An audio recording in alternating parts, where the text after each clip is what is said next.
Hello and welcome to today's Almost Daily Devotion. We are going to do something a little different starting this fall season. In worship at church, we're going to be looking at a series of Old Testament stories that are very familiar to us. We're going to start with the flood narrative, and then next week we'll be looking at the call of Abraham, and then Joseph's dreams, and a few others. We're going to be looking at those stories in depth each week. And so I thought for our daily devotions, we might do a little bit of background, a little bit of Bible basics and why these stories are so important. It helps to have some of the background and some of the information that you may not have if what you know of the story is what you learned in Sunday school as a child.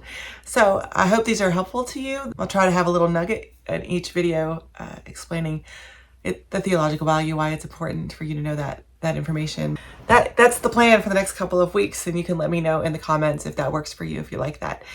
So today I'm going to tell you a little bit about the flood story. The flood narrative from Genesis chapter 6 is repeated again. It's twice. It's one of those stories that's in the Bible twice. We have that in the creation narratives. There's two different creation narratives, and then later in the Gospels according are the most famous version of that, where we have three different versions of Jesus's birth narrative and the crucifixion and Jesus's whole life, essentially.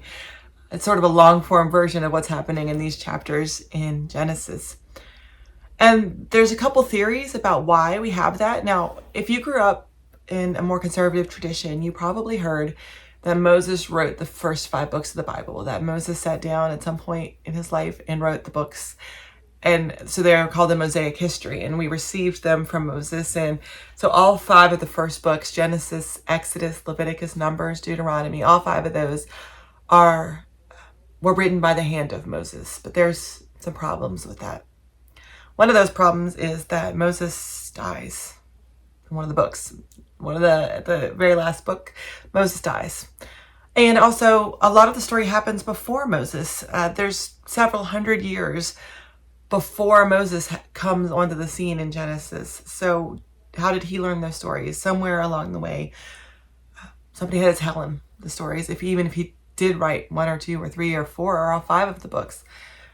Genesis, at the very least, is what we call oral tradition. It is not something that was written down from the source. It was never, almost never, probably in its written form the way we received it today. It was a story that was told over and over and over and over and over again for centuries to explain something that people needed to know about God. And so, what is it that people need to know about God in this story? From the very beginning of chapter 6, we hear about a God who is looking for justice. God created the world good. God created the world in God's image, and we learn that God declared it to be good. So God created mankind in his own image. In the image of God, he created them. Male and female, he created them. And it was so. God saw all that he had made, and it was very good. And there was evening, and there was morning, the 6th day. And so what happened? What happens in the 6 chapters between God created the sun and the moon and the stars and the sky and the waters and the ground, and chapter 6, where all of humanity is beyond redemption? The Lord saw humanity had become thoroughly evil on the earth, and every idea their minds thought up was always completely evil.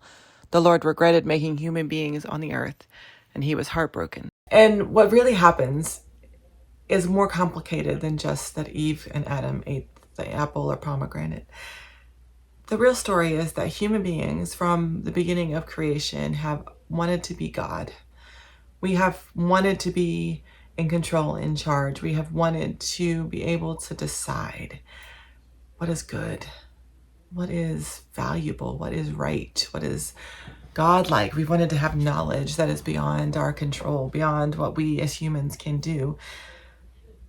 And we've also had a tendency to disregard the things that God tells us to do that'll be good for us. And maybe you've had this experience with a child who doesn't listen. You tell them what's the right thing to do. You tell them how to live their life. You teach them all the good things, and they grow up and they do all the wrong things because they think they know better, or because they don't trust you, or for whatever reason it is. And that's basically what we have going on here in the beginning of Genesis, is a group of people who don't trust God to do the right thing. They don't trust their own humanity, their own vulnerability. They don't put themselves aside long enough to remember that God has got everything under control and they don't have to do all of this. And that the wages of these terrible things, the results of the way that they treat one another, the results of the way that they treat God, is ultimately going to be destruction. It's going to be destruction of relationships, of friends and family, of their culture, of their world, of the flood. And so if we can remember where God is in this story, that God is from the beginning in this story, God is with them and present. And all God wanted was for them to appreciate that the creation was good, that God created the sun and the moon and the stars and the night and the people themselves. And it was good. And that God deserved some respect. Come back tomorrow for the rest of the story. God bless.